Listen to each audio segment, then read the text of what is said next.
അത്തയിലെത്തി. 7 വർഷത്തെ പഴയകാല 2005 തൊട്ട് 12 വരെയുള്ള ആ കാലത്ത് ഇവിടെ എല്ലാം കറങ്ങി നടന്നു. ഓരോ മണൽത്തരികളും അയ്യൂബിനെ കുറിച്ച് പറയാതിരിക്കില്ല.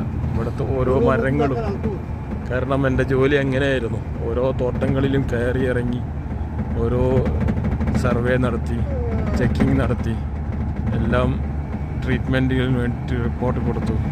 അങ്ങനെ കാലം കഴിഞ്ഞു പോയിട്ടുണ്ട്. ഒരുപാട് പാവങ്ങൾ ഈ തോട്ടങ്ങളിലും അതുപോലെ കാറ്റിൽ ഷെഡുകളിലൊക്കെ ആടുകളെ മേച്ചിട്ടും പശുക്കളെ വറച്ചും അങ്ങനെ ജീവിതം തുലച്ച് ജീവിതം ആർക്കോ വേണ്ടി ഇവിടെ നശിപ്പിച്ച എത്രയോ ജന്മങ്ങളെക്കുറിച്ചുള്ള കഥകൾ പറയാനുണ്ട്. ഈ അനുഭവത്തിൽ എന്നും ഓർക്കുന്ന ഒരുപാട് സംഭവങ്ങളുണ്ട് മനസ്സിലേക്ക് കൂടി വരുന്നു. അത്തയിലെത്തി. അത്തയിലെ പ്രധാന ടൗണിലേക്ക് പ്രവേശിക്കുന്നേ ഉള്ളൂ.